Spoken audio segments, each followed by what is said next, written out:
Pam Parsons. Hello, Pam. Good morning, Linda, How are and good morning. I'm good, thanks, and good morning to all your listeners across our great province here today. And it's the first day, as we know, we're going back into the House of Assembly for the spring sitting. Yeah, and it's going to be a different one. It is. It certainly is going to be a different one. And last week, of course, it just goes to show that a day is a life in politics. You don't know what's going to unfold. Good, bad, or indifferent, but the important thing is that we keep moving forward for the people of the province. Well, I mean, we got to keep moving forward, even though the path doesn't always look so straight and clear. We've seen some pretty extraordinary things happen provincially, federally, and now globally, and so it's really difficult to choose your footing and pick your steps. You know what I mean? Absolutely, I agree. I mean, arguably, this is an unprecedented time in the history of world relations, global relations. What we're seeing unfold, of course, with our neighbors to the south is something that we've never seen before. But it is indeed a time for forced market diversification for Canada and obviously for here in our great province, Newfoundland, Labrador. And I think that needs to happen, and we have no choice, obviously. So to look to the European Union and other world markets is essential right now. And, please God, we'll be okay. We'll certainly do everything that we can as a province. I know that. And I want to thank the Premier for his leadership. Not only did Premier Fury show the leadership here in the province, but also he was certainly a leader nationally in the work that he has done in conjunction with the other premiers that we have seen down in Washington. So it's going to be interesting times, to say the least. And Linda, know, what I wanted to... Well, and just on a side note, I know you were personally shocked to hear his news. I mean, it was only last Tuesday. It feels like a year ago now since he announced that. I mean, what was your initial reaction? Well, like my colleagues, none of us knew. We didn't know this was coming. And I mean, of course, we do know this is an election year. So I personally thought, okay, we're probably going to get some more information now on what's going to be happening with the provincial election. But he told us that in a meeting prior to making his announcement. And, there were a lot of emotional reactions. No one wanted to see him go. I mean, he's done so much. I mean, in his time here, but what's important is that the path that is set, I mean, the future is bright with the MOU with Quebec, the renegotiation of Churchill Falls. I have a lot of confidence in that. I'm excited about that. For the first time in our history, Newfoundlanders and Labradorians are going to get the revenue from our natural resources, the tens of thousands of jobs that are going to come from the mega projects that are all going to be built at the risk of Quebec, that I will add, at no taxpayer risk to this province, which is essential, which is important, and we deserve that. And, of course, the fishery. We've made some historic changes to our fishery. Our fishery is the reason we all arrived in Newfoundland in the first place. And it's $1 billion industry, and the changes that have been made there to support harvesters, plant workers, and, of course, the inshore as well as the offshore. So there's a lot of great things happening, and the important thing is that we keep that momentum going.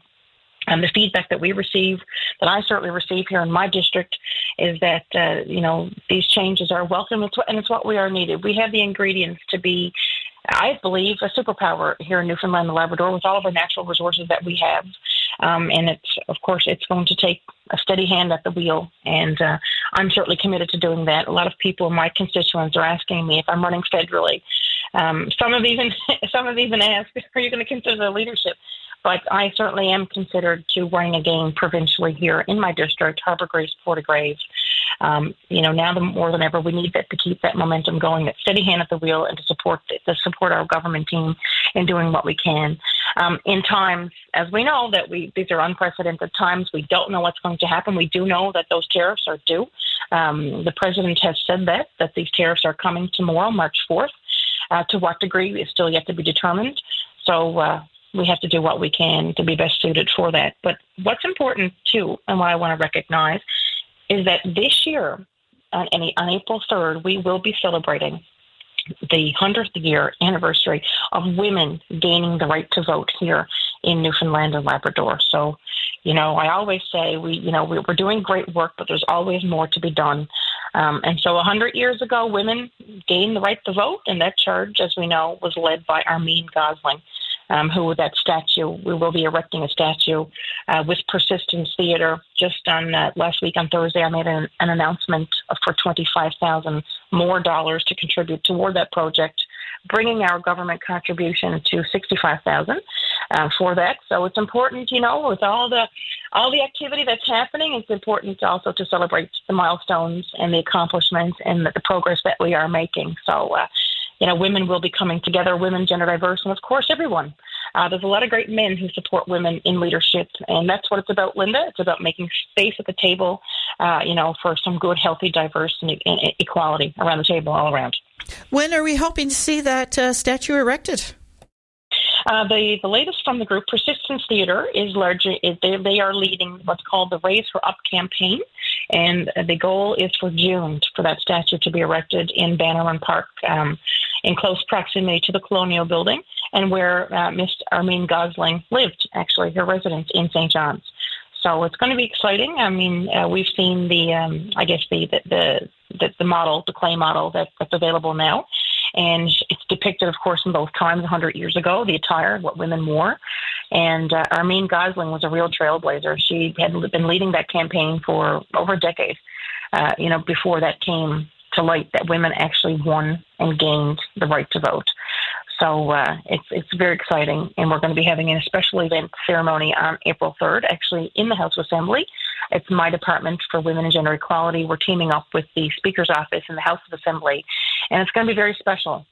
And women who have, our trailblazer women here in Newfoundland and Labrador are going to be invited to come, and our first women who got elected to office and who held positions. Our first premier was a woman, Kathy Dunderdale. As we know, she's the only woman premier that we've seen thus far. But it's an important time to celebrate the contributions that women and gender diverse people make, because as we know, society wants to see governments and industry and leadership that reflect the society that they live in. So a lot of great things happening. But today, I'm excited actually to go into the House of Assembly today. It's obviously different, and it's going to be exciting to see, the energy in the House today. I mean, we have a strong team, obviously, of leaders on the government side, and so I'm looking forward to the House Assembly today. It's always exciting times in question period, as you know, Linda. Indeed. Pam Parsons, thanks so much. Thank you so much. Take care, and we'll speak again soon. All righty.